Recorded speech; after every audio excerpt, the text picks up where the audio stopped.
Para uma intervenção tem a palavra o Sr. Deputado Pedro Filipe Soares, do Grupo Parlamentar do Bloco de Esquerda. Por favor, Sr. Deputado. Muito obrigado, Sra. Presidente. Cumprimentá-la a si, cumprimentar também o Sr. Presidente da Comissão de Negócios Estrangeiros, o Sr. Ministro e a sua equipa, Senhoras e Senhores Deputados e também todas e todos os portugueses que em Portugal e no mundo nos escutam neste momento. E dizer ao Sr. Ministro que veio fazer aqui uma maldade ao PSD, porque o que se retira das primeiras intervenções do PSD neste debate é a pergunta, mas como é possível aumentar? Explique lá porque é que aumenta o orçamento dos negócios estrangeiros. E, de facto, é bem exemplificativo da dificuldade que a direita tem em compreender o que é que aconteceu desde 2015 e como isso afeta positivamente o país, as contas públicas e a atividade de Portugal também no estrangeiro. Colocar-lhe 4 questões, tentarei conseguir fazer isso nos 8 minutos que estão previstos, e começar por algumas relações bilaterais e particularmente naquelas que um Orçamento de Estado tem de responder face às problemáticas em cima da mesa. Uma primeira questão relativa à Venezuela. Há uma saudação necessária à comunidade portuguesa na Venezuela que deve ser feita, um compromisso do Bloco de Esquerda que não pactuará com nenhuma colocação em causa de liberdades individuais ou nenhum atropelo aos direitos humanos, mas também um compromisso que não ficará quieto a olhar qualquer tentativa de ingerência externa na Venezuela. Mas no que toca ao Orçamento de Estado para 2019, há perguntas necessárias que gostaríamos de ver respondidas pelo Sr. Ministro. E prende-se muito da relação que Portugal tem, como país, com a sua comunidade na Venezuela e com a possibilidade de, querendo, regressarem ao nosso país. Sabemos que isso está a acontecer face à difícil situação vivida na Venezuela e, por isso, perguntar-lhe das respostas a dar a quem quer regressar, nos apoios sociais que existem também em cooperação com o Governo Regional da Madeira e da garantia que este Orçamento de Estado consolida e aprofunda esse caminho que tem vindo a ser travado no passado recente.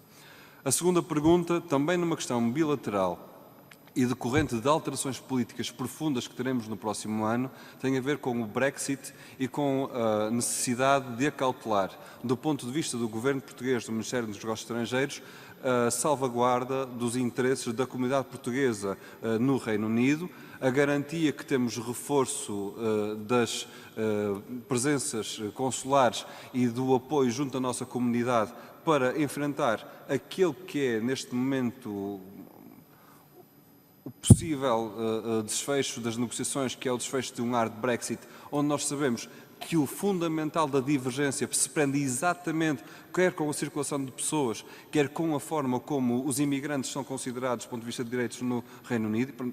Se é este o problema fundamental, então como é que a nossa comunidade, que está aqui neste nó górdio também refletido os seus interesses, pode ter da parte do Governo português uma resposta, quer de pressão junto das instâncias públicas do Reino Unido para garantir os direitos de quem lá quer continuar, quer também a possibilidade de regresso para quem quer regressar. Estas duas matérias estão as duas relacionadas, por exemplo, com um programa que o Governo apresentou já publicamente, que tem também presença neste Orçamento de Estado, que se prende com as medidas de apoio ao regresso. E de forma que o Governo está a enquadrar estas duas realidades com esta outra possibilidade também. É certo que no caso do Reino Unido é muito mais reflexo da intenção deste programa, porque muitos destes imigrantes foram pessoas que fugiram da crise dos últimos anos, enquanto que na Venezuela era uma comunidade com uma presença muito mais antiga e com um enraizamento na sociedade venezuelana diferente. A terceira questão que lhe queria colocar prende-se com o relacionamento bilateral entre Portugal e os Estados Unidos e, em particular, com a base das lajes e a descontaminação dos solos da Ilha Terceira. O Governo diz, no Orçamento de Estado, que, e agora vou citar, que assegura a execução do Plano de Revitalização Económica da Ilha Terceira, incluindo a efetiva descontaminação dos solos e aquíferos no concelho da Praia Vitória.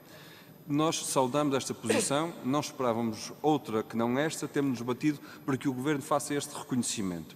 Mas ficamos preocupados com os 2 artigos seguintes, porque diz depois, especificando, que dessas responsabilidades, aquelas que o Governo destaca é a compensação dos custos a assumir pelo município da Praia de Vitória com análises à água, e um segundo que é a assunção de custos já assumidos pelo Governo Regional em estudos de caracterização e monitorização da situação ambiental. E por isso, pelo caminho, fica a efetiva descontaminação dos solos. Este para nós é um problema e eu gostava de saber se o Sr. Ministro tem resposta para esta efetivação das intenções do Governo português ou se neste aspecto em particular é ao Ministro do Ambiente que devemos colocar. Mas há uma pergunta que sobre este dossiê tem de ser colocada ao Sr. Ministro, que se prende com a responsabilidade económica financeira dos custos aqui advindos. É que tem sido sempre assumido pelo Bloco de Esquerda, e eu creio até pelo Governo, que há uma responsabilidade histórica dos Estados Unidos na contaminação dos aquíferos dos lençóis da Praia da Vitória e decorrente da utilização da base das lajes. No entanto, o que nós vemos no Orçamento de Estado é o Governo português assumir, através do Orçamento de Estado, custos com essa descontaminação.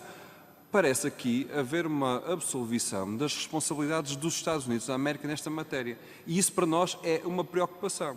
E como neste aspecto particular é o Sr. Ministro quem tem a tutela do relacionamento bilateral com os Estados Unidos, eu pergunto-lhe se houve aqui alguma mudança, se Portugal já assumiu que os Estados Unidos da América não têm nenhuma responsabilidade e se o assumiu, porquê? Porque nós não compreendemos como é que quem utilizou as bases da laje tem uma relação direta entre essa utilização e a contaminação dos solos e aquíferos, depois aqui aparece absolvido dessas responsabilidades.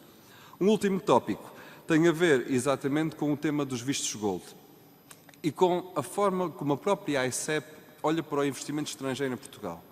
Basta abrir a página da internet da AICEP, que é o que muitos investidores fazem, para perceber que em destaque está o investimento no imobiliário. E logo a seguir está a questão dos vistos gold como uma das mais-valias do investimento no imobiliário. Mas eu vou citar alguns números que são públicos, que mostram os efeitos dos vistos gold na distribuição do território. E 9 em cada 10 novos residentes decorreram de investimentos imobiliários nos concelhos de Lisboa, Cascais e Sintra. E por isso, extremamente contido na geografia do território e onde nós estamos a assistir a um aumento da especulação imobiliária brutal. Segundo dado, Lisboa representa 2/3 destas autorizações concedidas. Ora, eu não percebo, e essa é que é a nossa questão, como é que os vistos gold, que ajudaram a especulação imobiliária que coloca em causa o direito à habitação, continuam a ser uma prioridade para o Governo português. Disse. Muito obrigada, Sr. Deputado.